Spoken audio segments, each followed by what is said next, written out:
근데 가장 중요한 것은 환자들이 스스로 자기 상태에 대해서 정확하게 판단하기에는 한계가 있지 않겠습니까? 그래서 이렇게 담대한내과 최병관 원장님 같이 유능한 전문의를 찾아가라.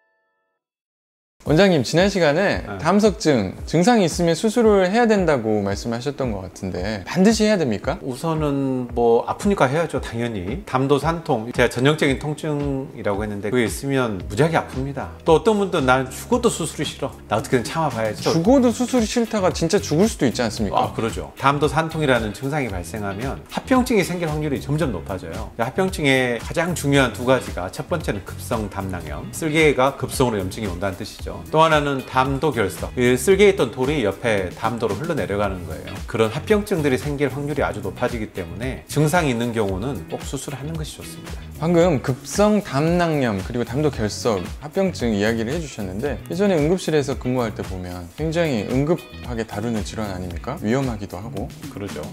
급성 담낭염 때문에 환자가 살고 죽고 하는 문제가 생길 수 있죠. 급성 담낭염이라는 것은 이제 우리 몸에 생기는 대부분의 염증이 마찬가지지만은 막혀서 생깁니다. 폐색, 쓸개 안에 있던 돌이 쓸개 밖으로 나가는 길목을 딱 막다 보면 고인물이 되잖아요. 쓸개 안에 있는 분이. 고인물은 썩게 마련이고 보통 12시간에서 24시간 안에 거기서 박테리아가 생기면서 염증이 심하게 옮기게 됩니다. 그래서 빨리 해결해 주지 않으면 생긴 염증들이 온몸에 펴져서 폐혈증에 빠지기도 하고 심하면 그 폐혈증 때문에 사망하기도 하는 아주 무서운 질환이죠. 담도 결석, 담즙이 지나가는 길에 담낭에 있던 돌이 흘러나가서 막히는 이런 합병증, 이것도 굉장히 해결하기도 어렵고 응급 상황이 될 수 있는 질환인데 어떤가요? 담도 결석은 실은 담낭 결석보다 쓸개 안에 있는 돌보다 훨씬 위험해요. 이 쓸개에 생기는 염증은 담낭염, 담도에 생기는 염증은 담관염. 담낭염으로 환자가 사망하는 경우는 상당히 드문데 담관염은 정말 갑작스럽게 환자가 사망할 수 있는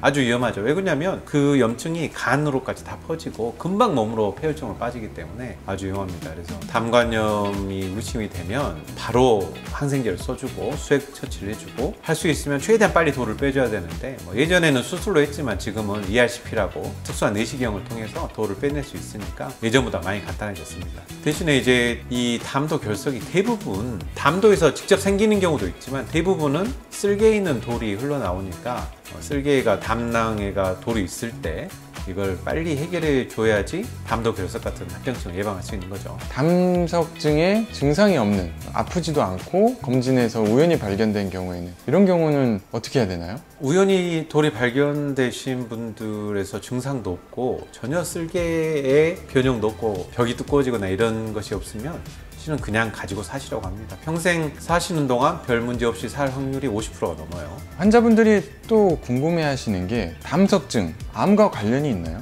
담낭암은 참 무서운 암이죠. 담낭암은 예후가 엄청 안 좋습니다. 우리가 췌장암 안 좋은지는 다 아시잖아요. 담낭암도 5년 생존율이 10에서 20% 정도밖에 안 돼요. 담낭암이 걸릴 가능성이 조금이라도 있으면 수술을 하는 것이 훨씬 더 나은 선택이죠. 그러면 어떤 경우에 담낭암이 더 잘 오느냐, 여러 가지 연구들이 있지만 가장 우리가 중요시 여기는 것은 쓸개벽입니다. 쓸개벽이 두꺼워졌냐 안 두꺼워졌냐. 일반적으로 정상적인 쓸개벽은 2mm 이하가 정상인데 우리가 4mm가 넘어가는 쓸개벽은 두꺼워졌다고 표현을 하거든요. 담낭벽의 비우는 담낭암에 상당한 리스크가 되기 때문에 돌이 있으면서 담낭벽이 두꺼워진 분들은 수술을 해야 되고요. 또 돌이 상당히 크신 분들, 예전에는 3cm를 기준으로 했는데 연구에서 3cm가 넘어가는 돌은 그러지 않은 돌에 비해서 담낭암이 생길 확률이 한 10배 이상 된다고 연구가 되어 있고, 지금은 그 기준이 좀 낮아져서 2cm가 넘어가는 돌은 수술을 하도록 권장하는 것으로 되어 있고, 또 도제 담낭이라고 해서 쓸개벽이 마치 도자기처럼 변해 있는